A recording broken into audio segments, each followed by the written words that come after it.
DNVR. 2 goes out to Zach, Mace, RK, and the bar. 3 for Mr. B in that old trophy case.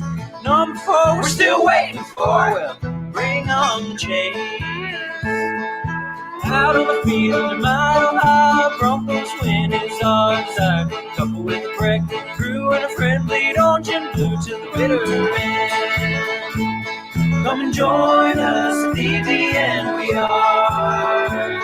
We are DNVR.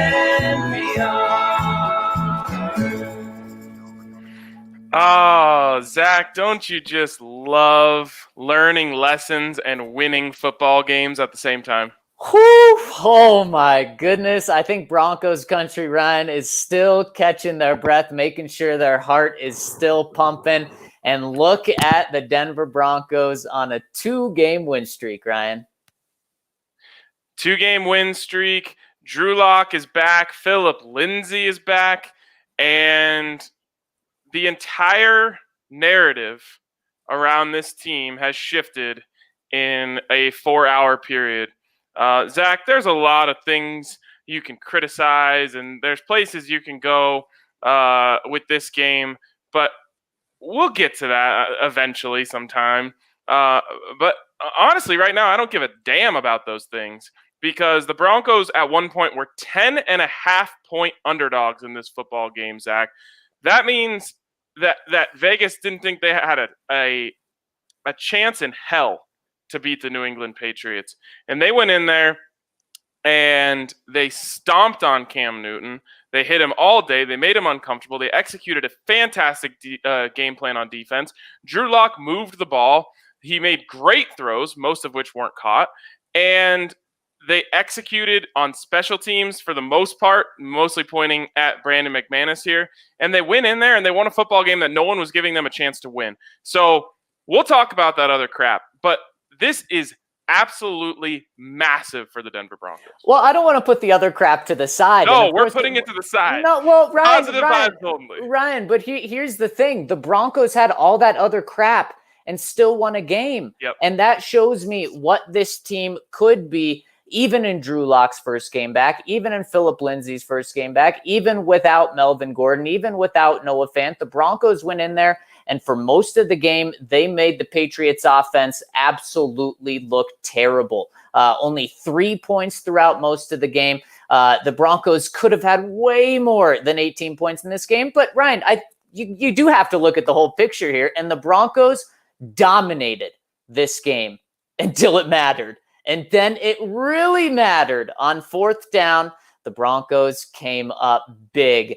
I mean, if the Broncos don't get that 4th down stop, it is crazy just how the narrative shifts. But now, a 2-game win streak, and Ryan, they have an opportunity on their hands right now to be 3-3 in 1 week, coming on a 3-game win streak and only half a game back of the Kansas City Chiefs. It is crazy how this season has flipped on its head. It started when the Broncos had to beat the Jets, and they did that. Now, beating the Patriots. Now the Patriots have a losing record. The Broncos have the same record as the New England Patriots, coming off a huge road upset. And the first 3 quarters, the Broncos played really good ball until it really mattered. The Broncos are learning a little bit of how to close. They learned it with that big 4th down stop. They need to learn how to close in the red zone, that's for sure. But the offense played for 3 quarters of the game, played way better than just scoring 18 points. And that is encouraging to not play well in so many areas and still come out with a 10-point upset victory. Yeah, I mean, there's a lot of people with negative feelings about this game right now. I can't get over it. And we'll get to that stuff later. I promise we will give those things the light of day. But Drew Lock, a lot of people are going to look at this box score and say, oh, man, Broncos really in trouble with Drew Lock. They put too much confidence in him. You might even look at some advanced stats that say Drew Lock was bad on deep balls and this, that, and the other thing. There's going to be a lot of people who don't know much about football who want to jump all over Drew Lock after this game. Zach, I am more sold on Drew Lock after this game. Now, there is certainly teachable moments. And that's what I said. Winning and learning at the same time is like the best thing you can do, especially with a young quarterback. There is definitely teachable moments throughout this game, but Drew Lock played well enough to throw for 300 yards and 4 touchdowns at the least. And his guys didn't haul in balls for him, and that's okay. That's okay. But on top of that, this offense moved the ball into scoring position time and time and time again. 6 times, in fact, as the scoreboard would reflect. So I get that, the stats didn't turn out very well for Drew, but if you watched this football game, you know that Drew Lock is a massive upgrade over anything else the Broncos have. And simply, Drew played well enough to have a fantastic game. He can't control whether or not the balls are going to be caught on the other side. Well, I do think this needs to be broken down into 2 things, Ryan. In the first 3 quarters, Drew Lock was tremendous. Yes, 300-yard performance, 3 or 4 touchdowns just in the first 3 quarters right there. An incredible game. Could have put up easily over 30 points. I mean, we're talking about a dynamic offense, an offense that was always scoring, even if it was just field goals. The fact that the Broncos didn't punt till the beginning of the 4th quarter is incredible. But then, Ryan, I can't just look past the 4th quarter. The 4th quarter was worse than Brett Rippon's 4th quarter, if you can believe that, against the Jets. It was awful. That is not how you close. But fortunately, Drew Lock and the offense did just enough in the first 3 quarters to make sure that that's not the lead story of this game right now, is Drew Lock absolutely blowing a game. But I don't think you can ignore the 4th quarter where Drew went 1 of 5 for 8 yards, 2 interceptions, and have 4 negative rushing yards. So the Broncos, at the end of the day, they got the win. So I do look at this as a good game for Drew because, like we said, in the first 3 quarters, he was on pace for, he could have been on pace for a 400-yard game, 4 or 5 touchdowns. So very, very impressed with what Drew did. At the end of the day, he won the freaking football game in New England against a good Patriots defense when Bill Belichick was throwing everything at him in the 4th. They were doing all sorts of stuff on defense, but then also on offense, they were calling multiple trick plays. You could tell Bill Belichick needed this win. He was going to do everything possible to get this win, and Drew Lock still got that dub. Yeah, I mean, look, we'll talk about it because you just can't help yourself right now. I'm just being realistic. No, but I'm trying to talk positives and then move on to the negatives later. But we'll do it right now. So in the 4th quarter, I felt like the play calling consistently put the offense, not just Drew Lock, but the offense in bad positions. Super predictable, super vanilla, I think. And then out of nowhere, just completely unnecessarily aggressive.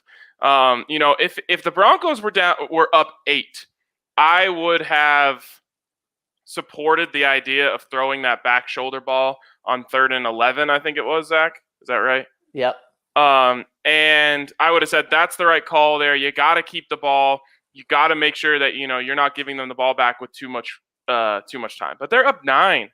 That's the time where you play it conservative. You run a draw. You take another 40 seconds off the clock and you punt it. I was really not a fan of that decision. And then I don't know if that was Drew Lock's fault or Tim Patrick's fault, who whether it was supposed to be a back shoulder, supposed to be the go route. Clearly there was an option there and they were on the wrong page. Then to come back, once you get the ball back and on 1st down, not even go play action. And what I saw was only vertical routes. It's just mind-boggling. Like, it just makes no sense to me to put the quarterback in the position. Now, again, that one is more on Drew because he needs to realize that it's not there and not throw it, and he didn't. And so that one I'll put on Drew after I put it on just an atrocious play call. But before that, it's like you were passive in the wrong times and aggressive in the wrong times, and that goes on the whole offense. But you can't put it all on Drew. There's definitely a part of that has to go on Pat Shurmur for just really pressing the wrong buttons all 4th quarter after pressing the right buttons the first 3. There's no doubt about it. I absolutely hated that call on first down to come out and just go deep, try to end the game there. Be smart. Just win the game. Don't worry about how it looks. Just win the game, run the clock off. But Drew cannot throw that ball. It was not open. Can't do that. And then I do put that on Drew or Tim Patrick. That was just a bad decision by Drew. So yes, not good play calls, but Drew did not make right decisions. Where Drew did make right decisions, Ryan, it's in the first 3 quarters where, man, I loved the aggressive play calling. And that's when you can do that. And I loved it. I love that they just went to it, went back. I loved some of the play calls where you had so much pre-snap motion that was confusing the Pats defense, getting things open. So Pat Shurmur, just like Drew Lock, I thought was great in so many aspects in the first 3 quarters. And of course, the red zone play calling, no, we can talk about that too. So I'm not saying he was perfect in the first 3 quarters, but then terrible in the fourth quarter as well. But I loved all the shots the Broncos offense took. And Brett Rippon took a couple shots against the Jets, but you could tell that Drew Lock's the guy that's going to take shots. That Pat Shurmur feels comfortable taking shots with Drew Lock back there. And what did we have? We had a Jerry Jeudy drop touchdown. We had a couple of Albert O drop touchdowns. Now that first one, that would have been a really tough play. I'm not calling that a drop, but it was catchable for him. And you had a couple other ones as well that hit receivers' hands. So, and those are the touchdowns that we're talking about, Ryan, that could have been touchdowns. Drew didn't have to do anything different. And he put the ball there. Of course, the deep one to Deshaun Hamilton in the fourth quarter where it goes right through Deshaun's hands probably wouldn't have been a touchdown, but I mean, that would have ended the game right there. Wouldn't have had to worry about a 4th and 10 for the Pats. Yeah, and that's exactly it. It's a weird game, you know. The Drew Lock naysayers, which I see a couple here in the comments, will have ammo for what they, you know, for their narrative. And that's, you know, the weird thing about this game is like Drew Lock certainly wasn't perfect, but I feel like a lot of people are losing perspective of who Drew Lock is, where he is in his career. This is the 7th game that he's played start to finish in his career. You know, we're talking about a rookie who hasn't even played half a season. Now, yes, he had an off season, kinda. You know, you can't even say that really, that he had a full off season with the team. So he had less than half a season, a, you know, truncated training camp, and then, 2 games, one of which he got injured in, and now he comes back out for another game coming off injury. Like, if you were expecting perfect, then your expectations are completely out of whack. What I'm expecting is a young quarterback to show signs that he's the guy. And that's what I got. And in the process, the Broncos also won the football game. And it's a perfect opportunity for me to talk about why the Broncos won the football game. Because their defense was freaking awesome. Drew did enough, and that's what you ask of your quarterback and your offense every game. But remember, I said it all week before the game: 24 points. You got to score 24 points if you want to expect to win on the offensive side of the ball. They didn't. And I said you got to give up less than 24 points if you want to win on that side of the ball. Well, they gave up half that. And that's where this team won the football game. Perfect game plan. I talked a lot about condensing the field and bringing the safeties up. I thought they did a really great job of doing that. The pressure on Cam Newton, finishing on Cam Newton. He's so slippery. He can get away and you can lose those opportunities. And didn't give up anything big down the field. Just an absolutely fantastic game plan from Vic Fangio, fantastically called game from Vic Fangio, and fantastic execution from the defense across the board. And how about this from Vic Fangio on that 4th and 10 call, Ryan? The blitz that he brought, it was the first time he's ever called that blitz, ever. He said he had it. He was waiting for the right time to use it in the right game. And boy, there was no other time than right then to beat the Patriots, to get your team huge momentum going to play the Chiefs next week. Man, that's a gutsy play, because let's say that doesn't work out. Let's say N'Keal Harry doesn't slip and that's caught, and that opportunity was there for the Patriots. And Vic Fangio admits that, then a lot of people, would be killing Vic. What are you doing in the most clutch time of the game calling that? But no, it worked out. Vic Fangio got bold all game. Now he's blitzed in back-to-back games, left and right all the time. I have absolutely loved it. And Vic said, unbeknownst to you guys, I used to be the leading blitzer in the NFL, but my last 2 stops with Chicago and the 49ers, I haven't been that type of guy because my team hasn't needed it. Well, Vic, your team needs it here, and your team is good when you do it. I know you have Ojemudia back there who's a rookie, but you know what? He's holding up and playing pretty darn well for a rookie, so don't worry about him. Let Kareem Jackson, Justin Simmons help him back there. Bryce Callahan's looking good, so don't worry. Keep bringing the heat every single game. I mean, unless it's really ill-advised. I love the way that Vic Fangio called the game against Cam Newton. And look, you knew that the Patriots were going to run the ball. They rushed for 117 yards today, but you know what that magic number was, Ryan? It was 200 yards to get to. The Broncos held them way short of that, did what they needed to do, and Ryan, the biggest thing of the game was 3 turnovers. They took the ball away 3 times. They had 2 takeaways on the entire season coming into this game. They got 3 today going up against a former MVP and Bill Belichick, a guy that doesn't lose games from mistakes. The Broncos were able to force him into mistakes because they made big plays, and they did that little extra thing on 2 of them. Justin Simmons gets his hands up when he's not able to get to Cam on a blitz, touches the ball a little bit, makes it easy for Bryce to get the pick. And then, of course, Shelby Harris doing what Shelby Harris does. Not able to get to Cam on a sack, throws his hands up, tip ball, and Deshaun Williams making the catch of the game. Yeah, just awesome. And you pointed out something there. I mean, how about this? Vic Fangio and his coaching staff outcoached Bill Belichick and his coaching staff today, flat out. Now, they almost undid that at the end. Just in the same way you talk about Drew almost undoing his good performance at the end, well, so did the Broncos coaching staff. They really made some questionable decisions there at the end of the game. And even as the Patriots were moving down the field, I was like, oh, here we go with the timeouts again.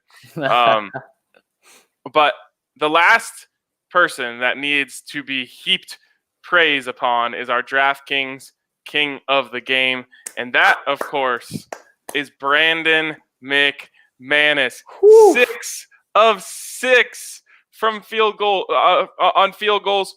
That's a Broncos record for made field goals in a game. He put 18 points on the board. That's all they would need to win. In fact, they didn't even need his last 2. Those were just icing on the cake. I guess they only needed 1 of those last 2. That was just icing on the cake. But he hit from the 40s, the 30s, the 50s. He won the football game for them. He won the football game, and Ryan, the Broncos needed every single one of those kicks. Let's say Brandon goes 5 for 6, misses one of those 50-yarders, goes 1 for 2 from 50. I don't think anyone's blaming him for 5 for 6, hitting one 50-yard field goal and missing another. Well, then this game would have been in overtime because the Pats would have kicked a field goal instead of gone for it on 4th and 10. And now we're talking about the Patriots who are trending up going into overtime, Broncos who are trending down, and, the Pats probably would have come away with that game at home in overtime. But no, Brandon McMoney, as Alex is saying, just hits every single one of them. Ryan, not only did he have a fantastic game, but I'll give you another 6. So the 666s, which is typically a scary number to see. But Brandon McManus, for the 6th time in his career, had a game where he had multiple 50-yard field goals, and that is the most in NFL history ever. Brandon McManus, the guy coming into this season, who rightfully so got a lot of heat for not being good from 50-plus, and he wasn't. Last year, he was not good, but he has stepped up to the plate, and dare I say, he's knocked it right through from 50-plus. He's been terrific this season, and this game is because of him. So, Brandon McManus, well-deserved. He got 1 or 2 Vic Fangio's game balls, and he should have. Absolutely. Down the gooch time and time again. And, I've been hard on him because he wants to be a long-distance field goal kicker, and up until the season wasn't hitting at a good clip from that distance. And now he is, and he deserves all the credit in the world. Another guy, and I guess we'll just go through some helmet stickers here. Obviously, McManus gets one. Another guy who, I think I might have said it or at least insinuated it at some point, just a guy. And that's Tim Patrick. And Tim Patrick is not just a guy anymore. He is an NFL receiver, and a damn good one at that.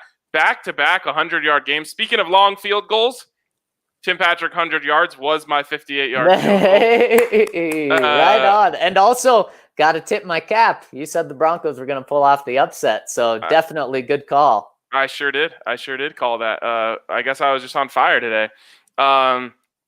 And Tim Patrick was just awesome. You know, he's so good on that little cover 2 fade over the corner under the safety. He's really good at knowing kind of where to settle in there. A lot of guys just throttle or just all throttle. And sometimes you can run through the open spot in that zone. He does a really good job of throttling down when he enters that zone and giving the quarterback more time to find him there. So that was awesome.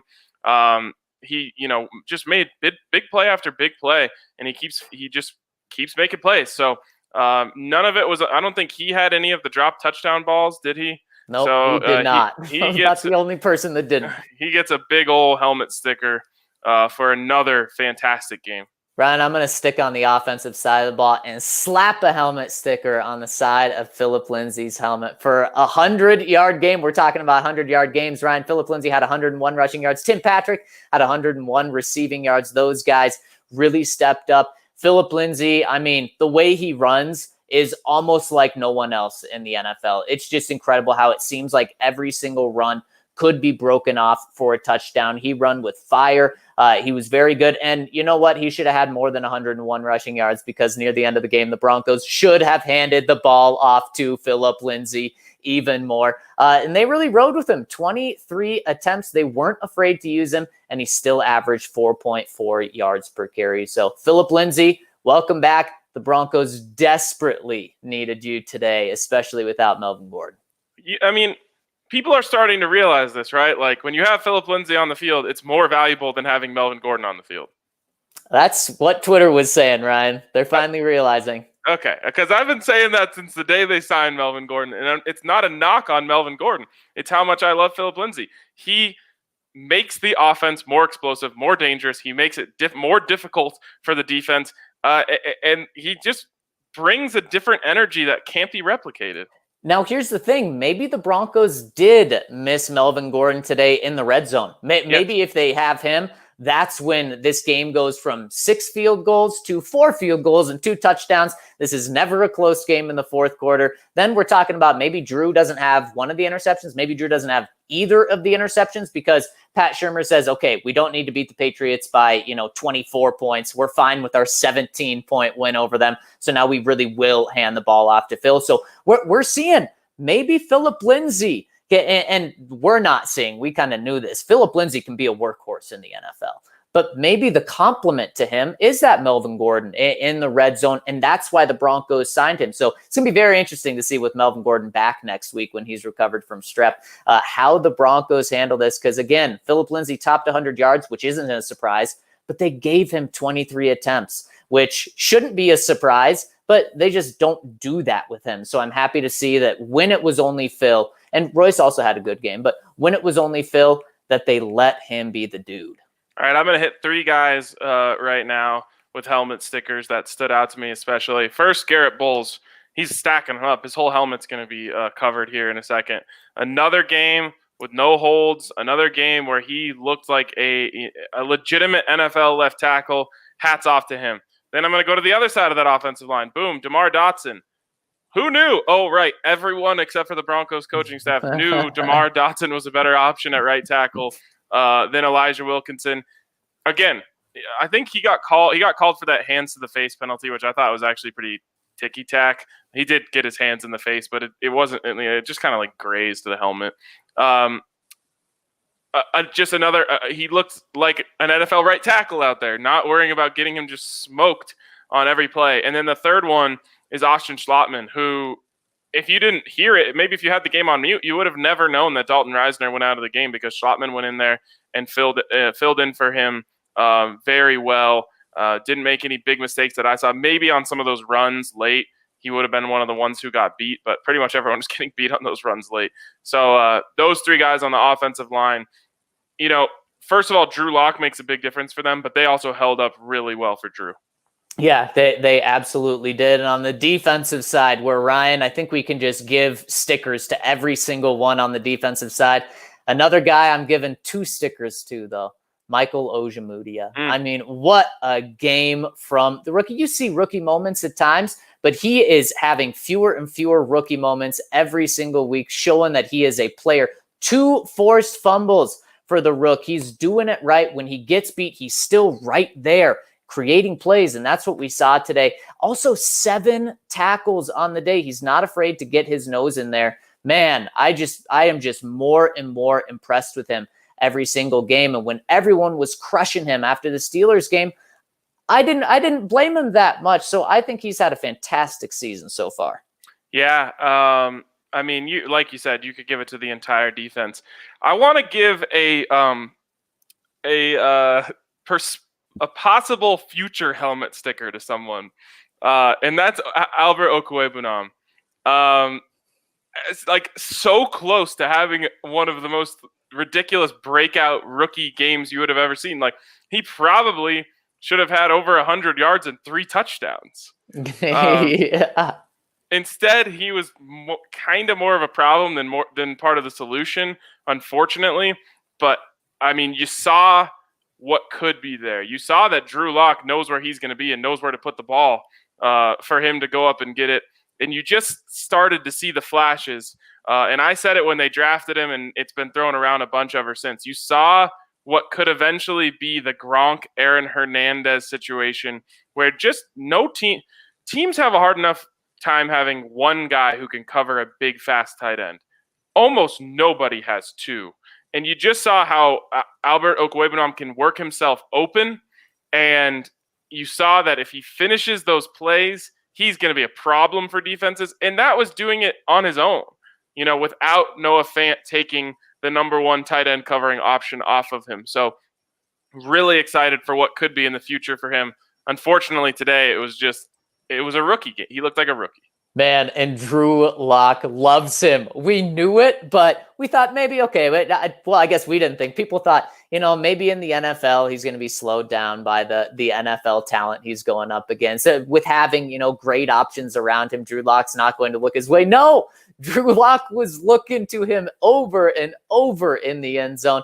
Man, he's a guy where I'm sure he's not picked up in your fantasy league. You may want to pick him up and just keep him on the bench for a little bit until he starts catching those, because, man, he is a red zone target already for Drew Lock, which is incredible. And Ryan, I have to give a helmet sticker to the guy that I think closed this game out. The Broncos have been looking for a closer on the offensive side of the ball, on the defensive side of the ball. Last week, or I guess 2 weeks ago against the Jets, it was Melvin Gordon having that run at the end to really nail the game there. This week, it was Malik Reed with that huge sack near the end of the game. The Broncos had, Von Miller, what was that guy to do that years ago? Hasn't really been this past year and a half. Last year, I should say. Bradley Chubb had a huge sack, but he wasn't getting there at the very end of the game. Malik Reed was the dude. 2 sacks for Malik Reed, including a huge one on that last drive. Yep, and then you got to give one to Bradley Chubb for a strip sack. You got to give one to Bryce Callahan for an interception. You got to give one. We already gave one to Oj, I think. Yeah. He forced 2 fumbles on the day. Got to give one to Shelby Harris. Shelby Harris, to Williams. Like you said, everyone on the defense. How about Kareem Jackson? That screen they had drawn up late there in the game was perfectly drawn up, and this is why I call him the wrecking ball. He just flew down there as fast as he could and just threw his body at the legs of the running back and took him out. Kareem Jackson, was the epitome of my nickname for him today. Just a wrecking ball, just flying in there at full speed and just throwing his body like a wrecking ball. So I can't think of one player on the defense who didn't play well. Josie Jewell, you didn't call his name necessarily much, but he was making plays. He had a big hit on Cam Newton, so it was awesome. And everything down to the defensive play calling, the defensive coordinator, just fantastic. And the Broncos are in a totally different place than where they were 24 hours, even hours. The team with momentum. They've got their quarterback back. They've got something working. And unfortunately, now they run into a bit of a buzzsaw. But even now, you can afford to lose to the Chiefs. If you lost this game today, You were staring down the barrel of 1-5, and you're sunk. You're just a sunk ship at 1-5. 2-4, it's not great, but you're still alive. And you know what? With the way that defense played today, I'm not going to completely rule them out of pulling off an upset again next week. Well, the Chiefs are going to be coming off a short week, Ryan, where they play on the road tomorrow, and then they play on the road next Sunday. So, I mean, the Broncos, while it seemed like maybe they were going to have nothing going their way just 24 hours ago with, this game maybe being postponed till Tuesday or something, and then how unfair is it for the Broncos? The league is killing the Broncos. Well, now all this schedule adjusting may work out in the Broncos' favor. And you know what? If the Broncos beat the Chiefs next week, the schedule adjusting worked 100% in the Broncos' favor. So, Ryan, have we ever thought that the Broncos were going to win this division? No one has thought that. But if they win next week, they'll only be half a game back of the division lead. Do I think they'll win the division then? No, I still don't think so. But Ryan, we've been talking about, okay, get second place. The Raiders look pretty damn good, I'm not going to lie. I like what the Chargers have in Justin Herbert. They don't seem like a threat for the playoffs this year, even with Herbert looking really good. But Ryan, if you beat the Chiefs next week, I mean, you're not crazy to say, wow, Broncos are half a game back of the division lead if the Chiefs also lose tomorrow.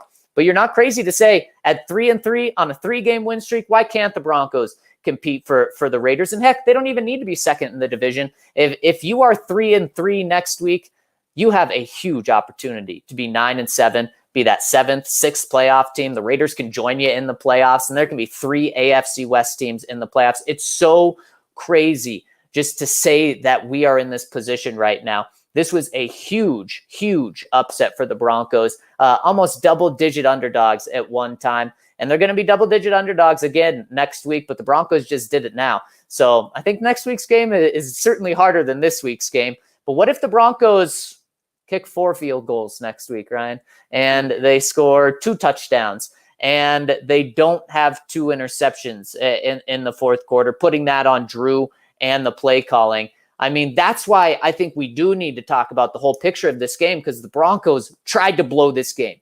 Drew Lock tried to blow it. Pat Shurmur tried to blow it. And they didn't. They did not blow this game on the road. Exactly, and that's all that matters. To me, I honestly think for a young team, the best thing that can happen is a game where they make a ton of mistakes and win. Because, let's look back at the Houston game last year. The Broncos didn't really learn anything from that game. They didn't, they just walked all over the Texans for 48 minutes or for 60 minutes and just walked out of there, and it was it was easy. This, you learn some lessons today. I think you learned I think Pat Shurmur learned lessons. I think Drew Lock learned lessons. I think everyone across the board learned something today, and that's what this football team needs. They need to learn. They need to improve. They need to get better, and they're going to have a much bigger test next week. Now, this is a Patriots team that might have beat the Chiefs if they had Cam Newton out there that night. Obviously, the game could have been totally different, but they murkied that game up enough where they showed at least a little bit of a game plan, I think, of how you can slow that team down. So it was a huge upset to beat them on the road. And like you said, it's going to be it would take a huge upset to win next week. But you said something. You said, hey, if they win next week, I'm not going to be talking about winning the division. I'm talking 9-7. If they win next week, there's going to be no slowing down the hype, because you're talking about a team with 2 wins over many people weeks ago were the 2 teams AFC, or 3 best teams in the AFC, and a team that that's won 3 games in a row. I certainly will not be pumping any sort of brakes on that football team. But again, it's a huge if. We don't need to jump too far forward right now, but it's something. It exists now. That world exists now, and it did not exist just a couple hours ago.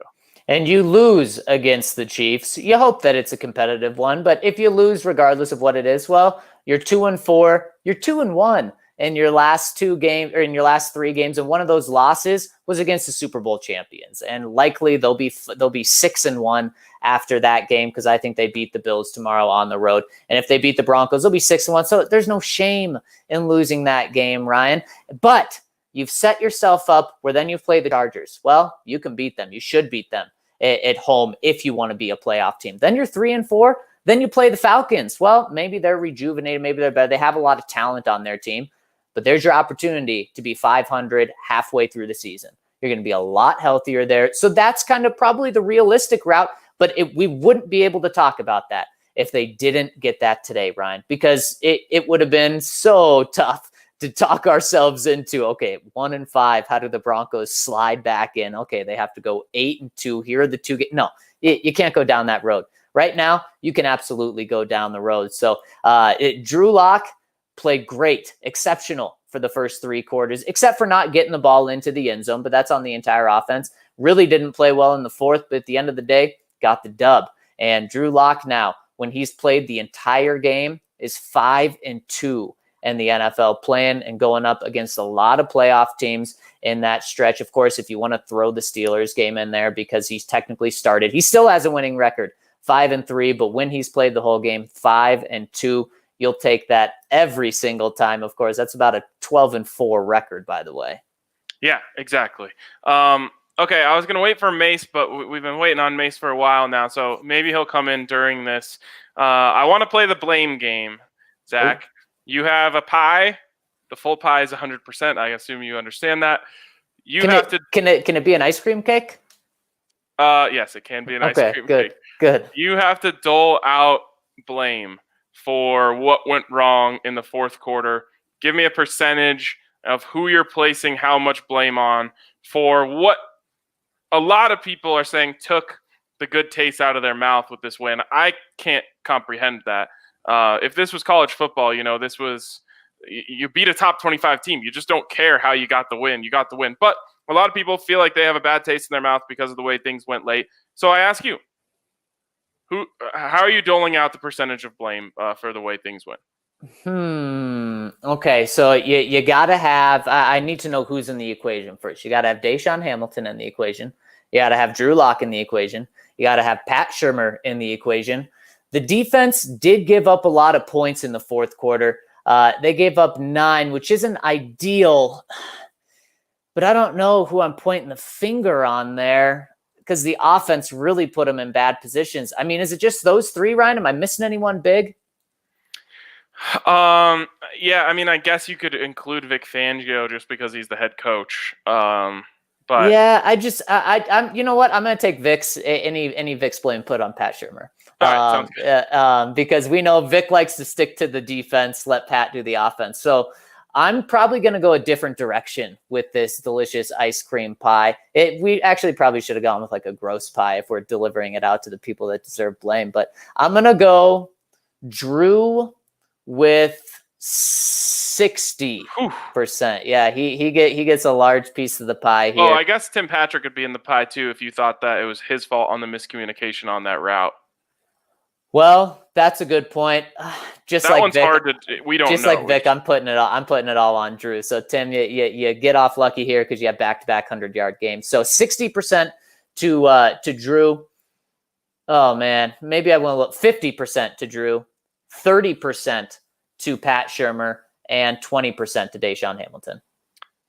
How much did you give? 40 or 30% to Pat Shurmur? Yeah. Okay. So I'm going to be very opposite of you. Yeah. I am putting this 75%. 70% on Pat Shurmur, 25% on Drew Lock, 5% on Deshaun Hamilton. It was those plays happen all the time. I can't get past the missed. The lack of awareness of where the game was. Again, if it was 8 points and you were 1 score away from them coming back, then I understand throwing it on 3rd and 11. It was 9. It was 9 points. It's a 2-score game. Every second is extremely valuable to them. And I realize that if you convert that first down, then you're not worrying about this. You still take 40 seconds off the clock there. You put them deep in their own territory. So it's not just the time you take off the clock from running the ball. It's also the time you take off the clock from how long it's going to take them to march down the field if they even do march down the field. That was just a completely tone-deaf play in my opinion. And then somehow, some way, You came back with a worse play call on first down of the next series. I got to go back and see it because I don't even think there was an outlet available for Drew on that play. I'm pretty sure that everyone stayed in, and it was 3 verticals down the field, meaning his only options were take a sack, throw it away, or throw it deep. And again, this is where his blame comes in the most. He should have taken a sack there or thrown the ball away or ran out of the pocket, done whatever you needed to do, except for throwing it into coverage there. But how?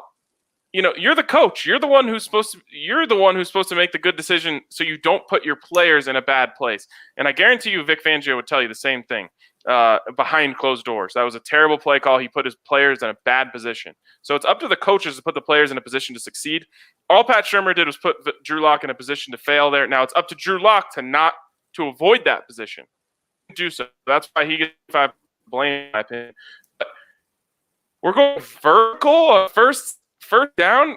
All you do is move the chains a couple times and the game's over. The ball, or at least give him something easy, a bubble screen, anything but going vertical. That makes no sense to me. Yep. And Pat was probably saying, shooter's going to shoot, as Drew would probably say. It's the wrong call. Shooter's going to shoot, and you're going to take those shots in the first 3 quarters, which I absolutely love, but you got to play smart ball in the fourth quarter, Pat. But at the end of the day, the coach sends it in, and Drew Lock is the one pulling the trigger on both of those. So I understand why you're putting a lot of blame there, but you ultimately do have to have confidence in your quarterback. And maybe Pat, next time he sends that play call out, I hope it doesn't happen in that same situation. But if he does, hopefully they've talked about it through the week of Drew. If it's not wide open, you got to run. You got to take off. Even if you self-sack, do a Peyton Manning, just fall down, keep the clock going. You live to see another day. But then also at that exact same time, if you're telling Drew that, why not just give Phillip Lindsay the ball and get 4.4 yards with the opportunity for it to break for a first down, keep the chains moving. So I totally understand where you're coming from. And then on that other one, we'll find out a little more through the week if that was on Tim Patrick. Drew, was it a miscommunication? Was just, a terrible back shoulder throw? Because if it was a back shoulder throw, like the broadcast was trying to say, it was really far off. Whatever that was, you just need to make smarter plays when you're in the fourth quarter. So Drew, through the first 3 quarters, was fantastic. Obviously, the stats don't back it up. The eye test doesn't back it up. The play calling doesn't back it up. In the fourth quarter, it was bad. But Ryan, with that, you have a learning moment. You have a teaching moment, and you get the dub. Yeah, I understand why fans, right after the game, they were checking to see if their heart was still around. But yeah, the heart's is still around, and the season is still around, Ryan. And you have a quarterback who will learn from mistakes. He's not arrogant. I guarantee you he took the blame for it after the game, and he'll go back and watch the tape, and he'll learn from those mistakes. But again, you won the football game. And we win here because we have Mace on the back end. So let's bring in our guy. Is it what was my nickname for the duck mask? He doesn't have the duck mask. Yeah, it's the duck mask turned the other way. So it's the difference between the N95 that looks like Howard the Duck or Donald Duck. This is just it's kind of protruding like that, but yes. A little bit different. But how are you guys? We are great, Mace. You came in on the least positive vibes time of the podcast, so I apologize to you for that. No, but fine. what we're doing right now, we're playing the blame game.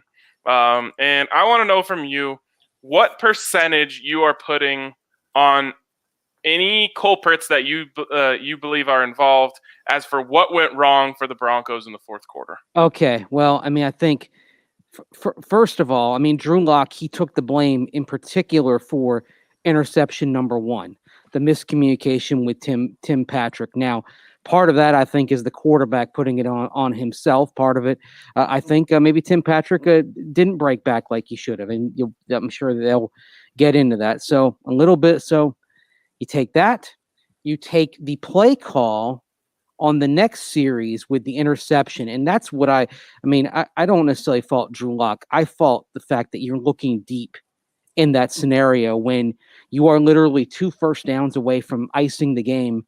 And Phillip Lindsay's been running the ball well all day. So I put some of it on Pat Shurmur. I put the execution somewhat on Drew Lock, a little bit for that first interception on Tim Patrick.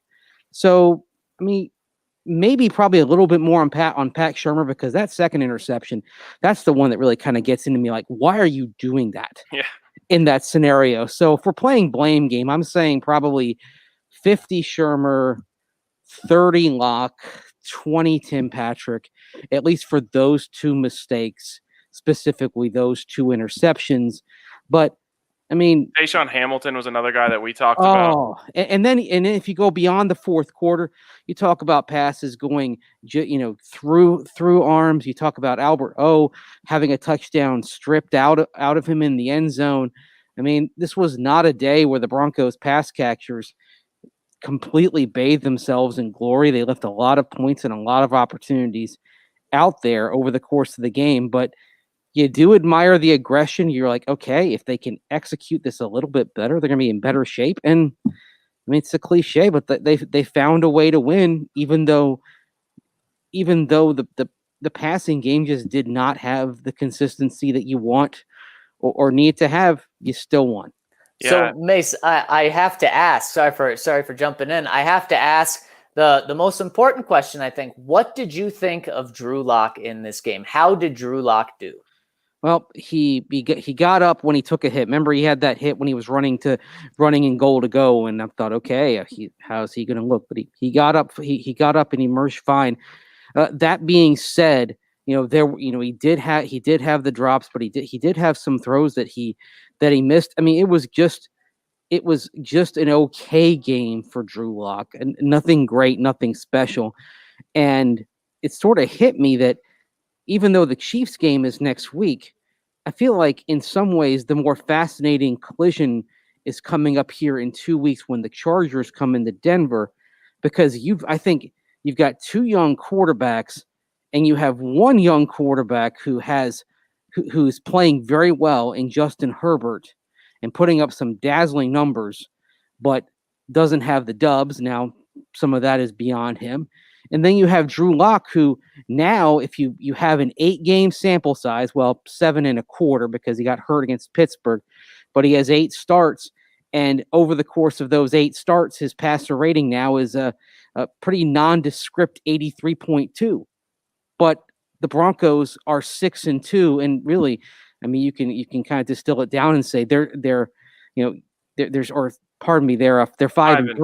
5-3. They're 5-2 when he actually plays start to finish. So you have a quarterback who maybe doesn't have the spectacular production but has the dubs, and another quarterback who's doing wonderfully in terms of numbers and accuracy, but doesn't have the dubs. So I mean, what do you value more? What goes into winning and losing? I mean, some of it is also, you look at the fact that Denver's defense is playing a lot better than the Chargers defense, but it's sort of a fascinating test of how you view young quarterbacks. Is it all about the wins and losses, or is it about the performance, or is it somewhere in between? Man, I love these next 2 weeks because you get Drew going up against the best in the NFL next week. See how he's able to go toe-to-toe with him. And then the following week, Drew going up against a guy that your general manager loved maybe just as much as he loved you. That's going to be the John Elway quarterback bowl there. 2 young guys. I love that Drew's going to get both of these tests. The Chiefs, fantastic at winning. Patrick Mahomes is the best. On the opposite end,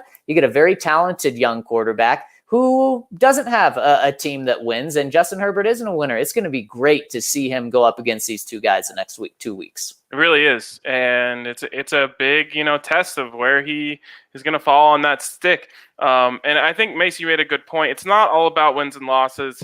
It's not all about how you look. It's somewhere in between, and that's it makes that's what makes this forum so important, where you can talk about the nuances and talk about all that, because we know that Drew Lock probably had an awful passer rating today, but we know that it probably should have been a hell of a lot better than that. And in fact, when we go back to that blame conversation, if Deshaun Hamilton just makes that catch, you maybe end up with Lock having 1 or 0 touchdowns and 0 interception. Like it's just that nothing happens if he just makes that catch. Well, we're in New England. We're in the home of Robert Frost. 2 roads diverged in the yellow wood. Took the one less traveled by. Unfortunately, the Broncos took the road where Deshaun Hamilton dropped the pass, and that led to the 2 picks. So it's kind of fascinating to play that what if game. I mean, it's unfortunate that Deshaun Hamilton's involved because I think we all like him. He's a good dude, been good to talk to in the locker room. He's honestly, when that pass sailed in the air, in my mind, I'm saying, please catch it, Deshaun. No, I'm saying, please catch it, Deshaun. Please catch it. Zach, your eyes got really big there for a second. Oh my goodness, because you said, I'm sure Drew Lock's passer rating was not good. Mm-hmm. Whoa, was it bad? What was it bad? And I've been a lot harder on Drew than you, Ryan. But yeah, his passer rating is not even close to just how good he was. Ryan, have you seen the passer rating? I know Mace has. I have not. What would be your guess? I mean, I'm giving you as many hints here as I can, but it was worse than bad. Bad than worse. I'm going to say it was a 22. Close, 34. And guys, in the fourth quarter, and just why I couldn't look past it. And I'm sorry for busting your positive vibes only at the beginning of the show, Ryan, but a 0 passer rating in the fourth quarter. Oh, yeah. The dreaded Blutarski, 0.0. But you came away with the dub. So Ryan, is it you? Are you going to be the one eating the dub for us tonight? No, I'm not doing that. But what I will say is this. My perspective on the Broncos changed a lot today. And there's 2 things that caused that. We, maybe less than a week ago, said a sentence, and I've said it, is the Broncos have a very small margin of error. And that just simply wasn't true today. Because of Drew Lock, I believe, and mostly because of how well the defense played. You know, this is like an 80-20 scenario. 80% goes to the defense, and 20% goes for Drew Lock being able to move the ball into scoring position in the first place. But because of those 2 things, this team's margin of error just grew by 10. Now, you're not going to have your defense play that well every week, but if they can play like that, the margin of error for this offense goes up.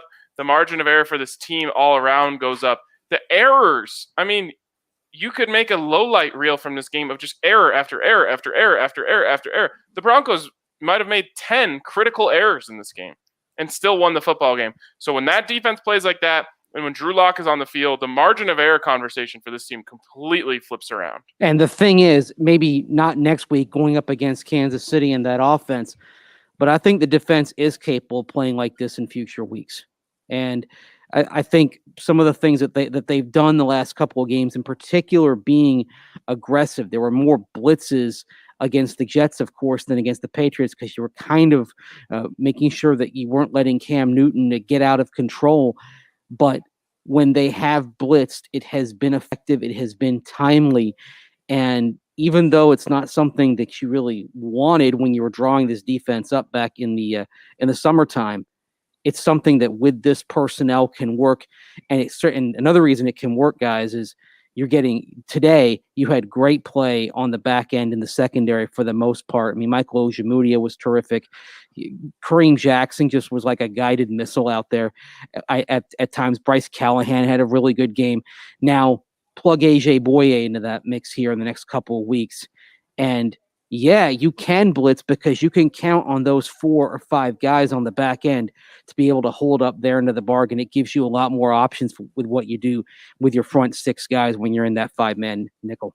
Yeah, I love the positivity and optimism for the defense. I don't think that they can play this well, really, maybe at the rest of the season. And that's not a bad thing. But guys, 12 points, that's beyond elite giving up. 3 turnovers, this is the first time we've seen it. I mean, coming into this game, they had 2 turnovers all season. I believe that they can get more turnovers, but 3 turnovers a game is absolutely insane. And then one thing that Bill Belichick said after the game, you know, a lot of people are saying it's an excuse. He didn't necessarily say it as an excuse, but he said, we need to practice. And the fact is the Patriots hadn't practiced, and their offensive line was, and I know you're going to say that, but their offensive line was just in shambles today. So I think it's going to be nearly impossible for the Broncos to do this again. But here's the good thing. They can give up 20 points, and this offense can just get 1 touchdown today. well, the Broncos are still winning. This defense can be very, very good.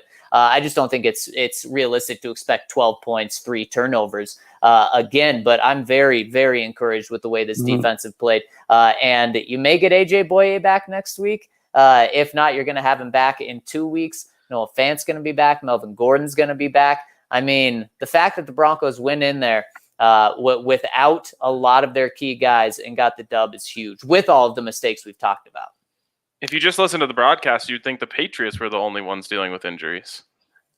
Well, that's for sure. And if you would listen to the broadcast, well, all they had to do was listen to me talk to Pat Shurmur to find out how to pronounce Big O's name. Oh my gosh! Oh my gosh! Between TV broadcast, I had the Patriots radio broadcast on up here, and of course we had the press box PA. I don't think they ever got Okwuegbunam's surname right all day, and I believe I heard about 8 different pronunciations. And Ojemudia was a challenge too. The worst one was what did they say? OG Mito or something like that. I was like, oh wow, that wasn't even close. Like, did you not take notes on this? Guys, I kid you not.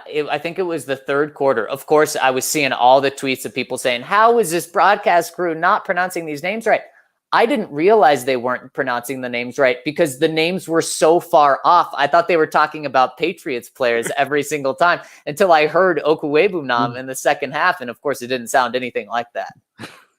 Oh, man. But this is one of my favorite types of wins, guys, because this win gave us things to debate. It gave us things to talk about. It gave the Broncos ways to improve. And it gave us, a lot of ammunition as we go into this next week. To me, someone in the comments said you have to acknowledge that it's an ugly win, or if you don't acknowledge that, the bad stuff, then you can't get better. I'm not practicing this week, so I don't have to do that. I can say that a win is a win on the road in Foxborough against a team that many people thought were a lock to win their division just a couple weeks ago. To me, that's what I'm looking at. As I'm saying, this team got their energy back today. They got their swagger back on defense, and they went and they pulled off an upset. And yes, we can talk about all that stuff until the cows come home, but all that matters is that they won, and now they can go apply the lessons that they learned. And here's what I love about this, because I view it very differently than you, Ryan. And we found that out with, just in the first 10 minutes of this podcast. But how I view it, let's say the Broncos played a perfect game today and they beat the Patriots 18-12 and needed N'Keal Harry to fall down on 4th and 10.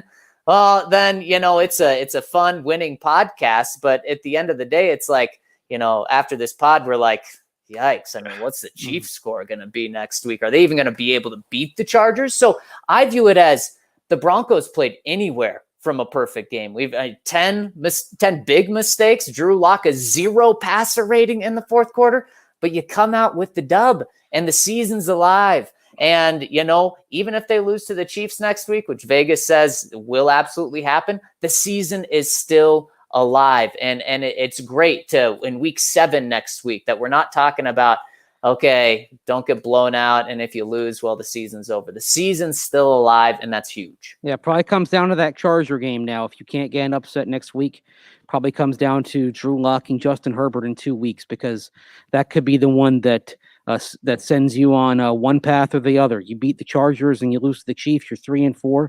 And I think you've got a pretty good chance of being 500 at midseason after going down to Atlanta. Lose to the Chargers, then probably staring at 6-10, 7-9 once again. Yep, absolutely. And I'm just glad that's what I'm glad we're talking about the season being in the balance at all, because if they lost this game today, it'd be a different conversation. So they got the win. Drew Lock's back, plenty to work on, and a big challenge ahead of them coming up this week. We will discuss it every single day of the week on the DNVR Broncos podcast. Thanks to everyone who tuned in with us. Big thank you to Breckenridge Brewery for being the presenting sponsor of these post-game lives. And thank you to you guys. We will talk to you tomorrow on the DNVR Broncos podcast.